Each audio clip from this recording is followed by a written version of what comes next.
इधर महाराष्ट्र में विधानसभा चुनाव की तारीखों का ऐलान हुआ और उधर एनडीए सरकार के लिए बड़ी मुसीबत आ गई।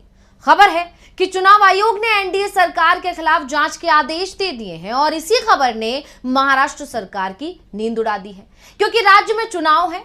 वहीं चुनाव आयोग के इस आदेश के कई मायने भी निकाले जा रहे हैं। तो आखिर क्या है मामला, क्यों जांच के दायरे में आई एनडीए सरकार, इसी पर हम अपनी स्पेशल रिपोर्ट में करने जा रहे हैं बात। नमस्कार, मैं हूं अंशिता। इस वक्त बीजेपी पार्टी के लिए दोस्तों एक बहुत बड़ी मुसीबत खड़ी होती हुई नजर आ रही है। दरअसल चुनाव आयोग को जिस तरह से बीजेपी की कठपुतली कहा जाता था, वो सीधे तौर पर एनडीए सरकार के ऊपर यानी मोदी जी की सरकार के ऊपर एक बड़ा एक्शन ले लिया। दोस्तों, जब से खबर सामने निकल कर आई है कि किस तरह से नोटिस थमा दिया है बीजेपी सरकार को, मोदी सरकार को, उसके बाद से हड़कंप मचा हुआ है। क्योंकि बहुत सारे लोग तो ये कहते थे कि चुनाव आयोग जो है वो मोदी जी का या फिर बीजेपी पार्टी की कठपुतली बनी हुई है। लेकिन अब ये बड़ा एक्शन, बहुत बड़ी जो है दोस्तों बात सामने निकाल कर लाए कि किस तरह से हरियाणा के अंदर मोदी जी की सरकार बनी है। यहाँ पर भी उसी तरह की चाल चलने की कोशिश की गई थी, लेकिन उससे पहले ही सुप्रीम कोर्ट ने बुरी तरह से धर दबोचा और सीधे तौर पर चुनाव आयोग को नोटिस जारी कर दिया और चुनाव आयोग ने एनडीए सरकार को नोटिस थमा दिया। दोस्तों, उसने जवाब मांगा है। हमारे साथ वरिष्ठ पत्रकार मौजूद हैं डीबी लाइव चैनल की, उनकी इस रिपोर्ट को देखिएगा ताकि आप लोगों को पता चल सके कि आखिर किस तरह से महाराष्ट्र के अंदर भी एक बड़ा खेला अपने चरम पर था, जो कि पकड़ा गया है। इस रिपोर्ट को देखिए। इधर महाराष्ट्र में विधानसभा चुनाव की तारीखों का ऐलान हुआ और उधर एनडीए सरकार के लिए बड़ी मुसीबत आ गई। खबर है कि चुनाव आयोग ने एनडीए सरकार के खिलाफ जांच के आदेश दे दिए हैं और इसी खबर ने महाराष्ट्र सरकार की नींद उड़ा दी है, क्योंकि राज्य में चुनाव है। वहीं चुनाव आयोग के इस आदेश के कई मायने भी निकाले जा रहे हैं। तो आखिर क्या है मामला, क्यों जांच के दायरे में आई एनडीए सरकार, इसी पर हम अपनी स्पेशल रिपोर्ट में करने जा रहे हैं बात। नमस्कार, मैं हूं अंशिता। महाराष्ट्र में जिस वजह से चुनाव की तारीखों का ऐलान रोका गया था, तारीखों को आगे बढ़ाया गया था, वो ही अब महाराष्ट्र सरकार के लिए मुसीबत बन गया है। और अब तारीख के सामने आते ही महाराष्ट्र की महायुति सरकार बुरी तरह फंस गई है, क्योंकि ऐसा माना जा रहा था कि हरियाणा और जम्मू कश्मीर के साथ ही महाराष्ट्र में चुनाव होंगे, लेकिन चुनाव को उस समय रोक लिया गया और उसके बाद इस तरह के दावे किए गए, ये कहा गया कि कहीं ना कहीं कुछ काम है जिन्हें सरकार पूरा करना चाहती है चुनाव से पहले, और इसी के चलते अभी जो है चुनाव की तारीखें रोक ली गई हैं। और अब जब चुनाव की तारीखों का ऐलान हुआ, यानी पूरी चीजें सेट करने के बाद, अपने सारे कामों को पूरा करने के बाद चुनाव की तारीखों का ऐलान जब करवाया बीजेपी ने, तो अब एनडीए सरकार बुरी तरह से फंस गई है। इस तरह के आरोप अब और तेज हो गए हैं जब ये आरोप लग रहे हैं एनडीए सरकार पर कि उसने आचार संहिता का उल्लंघन किया है। इसीलिए अब जब तारीख आई है तो महाराष्ट्र की महायुति सरकार बुरी तरह फंस गई है। महाराष्ट्र सरकार के खिलाफ चुनाव आयोग जांच शुरू करने जा रहा है। दरअसल ये जांच आदर्श आचार संहिता के उल्लंघन को लेकर की जानी है। तो अब पहले मामला जान लेते हैं कि आखिर क्यों एनडीए सरकार जांच के दायरे में आ गई है और सरकार पर आचार संहिता के उल्लंघन के आरोप क्यों लगे हैं, और फिर जानेंगे कि आखिर इस जांच के मायने क्या हैं, क्यों चुनाव आयोग इतना सख्त नजर आ रहा है, इस पर भी आगे चर्चा करेंगे। पहले मामला जानते हैं। तो दरअसल महाराष्ट्र की एनडीए सरकार पर आरोप है कि उसने चुनाव की तारीखों के ऐलान के बाद योजनाओं का ऐलान किया। दावा किया जा रहा है कि 15 अक्टूबर को दोपहर 3:30 बजे जब विधानसभा चुनाव की घोषणा हुई, उसके बाद महाराष्ट्र सरकार ने अपनी सरकारी वेबसाइट पर करीब 200 सरकारी प्रस्ताव, नियुक्तियां और निविदाएं जारी कर दी। जबकि चुनाव आयोग की प्रेस कॉन्फ्रेंस के बाद मुख्य निर्वाचन अधिकारी के कार्यालय से राज्य सरकार यानी कि शिंदे सरकार को एक पत्र भेज दिया गया था और उसमें आदर्श आचार संहिता लागू होने के बाद किसी भी सरकारी निर्णय या आदेश और निविदा को प्रकाशित न करने का आदेश दिया गया था, यानी पूरी तरह से रोक लगा दी गई थी। लेकिन सरकार अपनी हरकतों से बाज नहीं आई और उसने वही किया जो उसे नहीं करना चाहिए था, और अब यही सरकार के लिए मुश्किलें बढ़ा रहा है। यानी सरकार ने चुनाव आयोग के आदेश को नहीं माना और यही मुद्दा अब सरकार के लिए मुसीबत बन गया है। तो ये दावा किया जा रहा है कि राज्य सरकार ने आयोग के आदेश की अनदेखी की और 15 अक्टूबर को जब चुनाव की तारीखों की घोषणा आई, उसकी रात को ही, यानी 15 अक्टूबर की रात को ही और 16 अक्टूबर की सुबह होने के बाद कई निर्णय प्रकाशित किए गए। चुनाव आयोग ने इसी पर चिंता जताई है। मतलब जो वेबसाइट थी सरकार की, उस पर कई आदेश जारी किए गए और इसी की वजह से अब सरकार घिरी हुई है। हालांकि जब चुनाव आयोग ने इस पर चिंता जताई और इस मुद्दे पर नाराजगी जताई तो सरकार ने जल्दबाजी में अपनी वेबसाइट पर अपलोड किए गए कई निर्णय हटा दिए। और अब इसी मामले को लेकर मुख्य निर्वाचन अधिकारी चोक्कालिंगम ने कहा है कि हम अपलोड किए गए सरकारी प्रस्तावों के समय की जांच करेंगे और क्या इससे आदर्श आचार संहिता का उल्लंघन हुआ है ये भी देखेंगे। यानी पूरी तह तक जाएंगे और इस पर जांच होगी, ये साफ कह दिया है उन्होंने। यानी एनडीए सरकार चुनाव आयोग के निशाने पर आ गई है। चुनाव आयोग ने साफ साफ कह दिया है कि मामले की पूरी जांच होगी, सरकार की मनमानी को बर्दाश्त नहीं किया जाएगा। मतलब चुनाव आयोग ने सख्ती दिखाने की कोशिश की है। अब जैसे ही ये मामला सामने आया, इस मामले के आते ही विपक्ष भी सरकार पर हमलावर हो गया है। विपक्ष का कहना है कि सरकार अपनी मनमानी करती है, चुनाव आयोग को तो अपनी जेब में रखकर घूमती है। तो वहीं अब जब इस मामले में चुनाव आयोग नाराज नजर आ रहा है, सख्ती दिखा रहा है, तो कुछ जानकार इसको लेकर कई तरह के दावे भी कर रहे हैं। उनमें से कुछ का कहना है कि इस मामले में सख्ती दिखाकर चुनाव आयोग अब अपनी छवि को सुधारने की कोशिश कर रहा है। आप जानते ही हैं, चुनाव आयोग पर बीजेपी की कठपुतली होने के आरोप अक्सर ही लगते रहे हैं। जब भी चुनाव हुए हैं, जिस तरह की चीजें वहां देखी गई हैं, या चुनाव से पहले ईवीएम में धांधली और तमाम तरह के आरोप लगते रहते हैं। और खासकर पिछले कुछ दिनों में एक साथ दो ऐसी घटना हुई हैं जिससे ये आरोप सच साबित होते हुए भी दिख रहे हैं। जैसे कि सबसे पहले बात करें हरियाणा चुनाव के जो नतीजे आए, उन नतीजों ने जिस तरह से सबको झटका दिया, सबको हैरान कर दिया।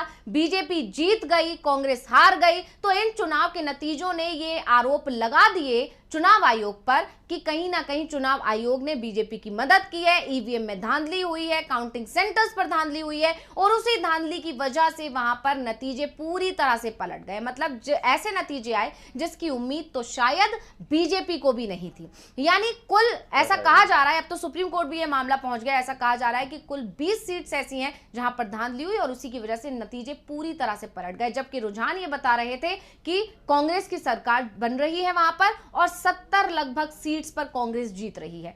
इसके अलावा जब नतीजे आए तो बिल्कुल अब इस एक मामले ने पहले ही चुनाव आयोग की सिरदर्दी बढ़ा रखी थी। इस पर जवाब चुनाव आयोग की तरफ से देते नहीं बन रहा है। चुनाव आयोग इधर उधर की बातें कर रहा है। वहीं इसी बीच एक नया मामला आ गया जिसने तो चुनाव आयोग पर सवालों की बौछारी कर दी। आपको याद होगा पिछले दिनों अभी हिमंता बिस्वा शर्मा झारखंड पहुंचे थे, जहां वो सीट बंटवारे पर बात कर रहे थे और सीट बंटवारे पर बात करते करते वो कुछ ऐसा कह गए जिसने तो ये आरोपों को सही साबित कर दिया कि चुनाव आयोग जो भी करता है वो बीजेपी के मन मुताबिक करता है।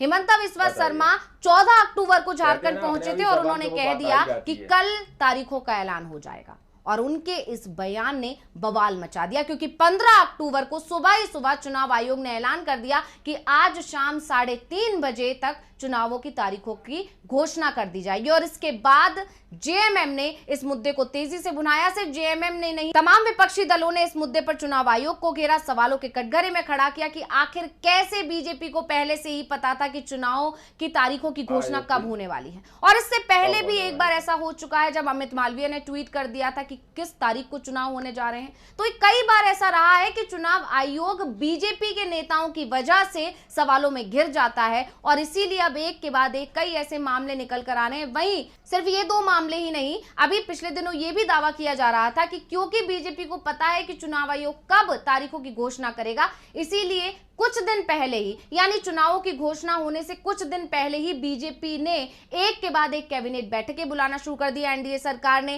कई बड़े फैसले लिए गए, कई बड़ी योजनाओं की घोषणा की गई और इस तरह की तमाम चीजें की गई। आपको याद होगा अभी महाराष्ट्र सरकार ने घोषणा की कि 5 टोल फ्री कर दिए गए हैं। तो इन सब मामलों को लेकर चुनाव आयोग पहले ही सवालों के घेरे में था, उसकी छवि खराब हो रही थी। इसीलिए अब इस एक मामले को लाकर चुनाव आयोग कहीं ना कहीं अपनी छवि सुधारने की कोशिश कर रहा है, ये संदेश देने की कोशिश कर रहा है कि जिस तरह के आरोप उस पर लगते हैं वो सरासर गलत है, वो बराबर रखता है, चाहे कोई भी दल हो, कोई भी सरकार हो, कोई भी पार्टी हो, उसके जो नियम है वो सबके लिए बराबर है और उनके नियमों का पालन करना ही होगा। तो इस तरह से अभी चुनाव आयोग और बीजेपी शायद इस कोशिश में लगे हैं, लेकिन इस कोशिश का बहुत ज्यादा फायदा होता हुआ अभी नजर नहीं आ रहा है। जानकार यही दावा कर रहे हैं कि भले ही चुनाव आयोग ये दिखाने की कोशिश कर रहा है, लेकिन जनता सब समझती है और इसी को लेकर ईवीएम पर तो वैसे ही सवाल खड़े हो रहे हैं। लगातार विपक्ष इस पर मुद्दा बना बना ही रहा है। और अभी हाल ही में संजय राउत का भी बयान आ गया, उन्होंने एक बार फिर ईवीएम को लेकर चुनाव आयोग पर सवाल खड़े कर दिए हैं। पिछले दिनों भी संजय राउत ने साफ साफ कहा था कि जो कुछ भी हरियाणा में हुआ वो महाराष्ट्र में नहीं होने दिया जाएगा, और अब एक बार फिर संजय राउत ने ईवीएम को लेकर सवाल पूछ लिए हैं। वहीं आपको बता दें कि इस बार महाराष्ट्र विधानसभा चुनाव एक ही चरण में होने जा रहे हैं। चुनाव आयोग ने महाराष्ट्र की 288 विधानसभा सीटों पर एक ही दिन में चुनाव कराने का फैसला लिया है।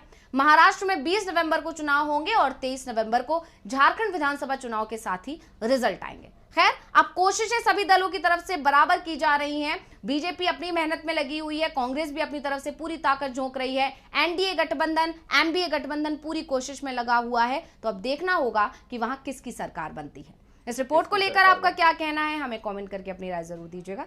इसी के साथ मुझे दीजिए इजाजत। देखते रहिए डीवी लाइव। नमस्कार। आप लोगों ने इस रिपोर्ट को शुरू से आखिर तक देखा। वीडियो के अंदर बताया गया कि किस तरह से तकरीबन 200 नियुक्तियां यानी 200 बेनिफिट जो है महाराष्ट्र के अंदर अपलोड कर दिए गए। जैसे ही चुनाव की तारीखों का ऐलान हुआ उसके बाद से ही लोगों को इस तरह की सुविधाएं देना शुरू कर दी गई, जिसमें बहुत सारी सुविधाएं ऐसी थी कि बेरोजगारों को रोजगार दिया जाएगा और लोगों के अकाउंटों में पैसे डाले जाएंगे। इस तरह की बहुत सारी सुविधाएं देना शुरू कर दी गई। जैसे ही सुप्रीम कोर्ट के पास ये खबर पहुंची है कि महाराष्ट्र के अंदर इस तरह से आचार संहिता का पूरी तरह से उल्लंघन किया जा रहा है, वहां पर लोगों को इस तरह से लुभाया जा रहा है, क्योंकि बहुत सारे लोगों का कहना है कि बीजेपी पार्टी ने महाराष्ट्र के अंदर कुछ खास काम तो किया नहीं है, अब वो काम के आधार पर वोट तो नहीं मांग सकती, इसलिए वो पैसा देकर लोगों को अपनी ओर अट्रैक्ट कर रही है, अपनी ओर लुभा रही है, यानी पैसा देकर उनसे वोट जो है अपनी ओर हासिल करने की कोशिश कर रही है।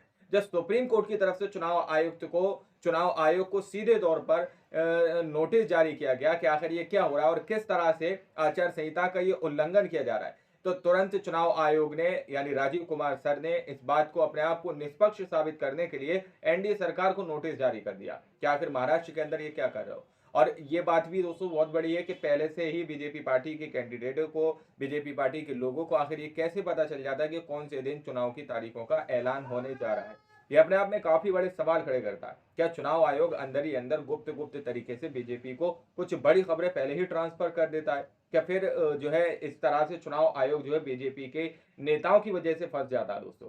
यानी कि कुल मिलाकर यहाँ पर चुनाव आयोग की तरफ से बड़ा एक्शन जो है मोदी सरकार के लिए लिया जा रहा है, मोदी जी के लिए लिया जा रहा है कि आखिर किस तरह से आचार संहिता का उल्लंघन एनडीए सरकार महाराष्ट्र के अंदर कर रही है या फिर मोदी सरकार महाराष्ट्र के अंदर कर रही है। फिलहाल में वहां पर एक बड़ा एक्शन लिया गया दोस्तों। अब आप लोग जरा सोचकर बताइएगा, क्या इस पर निष्पक्ष तरीके से काम हो पाएगा? निष्पक्ष तरीके से चुनाव आयोग जो है एनडीए सरकार पर किसी भी तरह की कार्रवाई कर पाएगा या फिर ये सब दिखावा है? बाकी आप लोग क्या सोचते हैं अपनी राय कमेंट सेक्शन में जरूर दीजिएगा। सच का साथी बनिए, चैनल को सब्सक्राइब कीजिए। मिलते अगली वीडियो में, जब तक के लिए जय हिंद, जय भारत।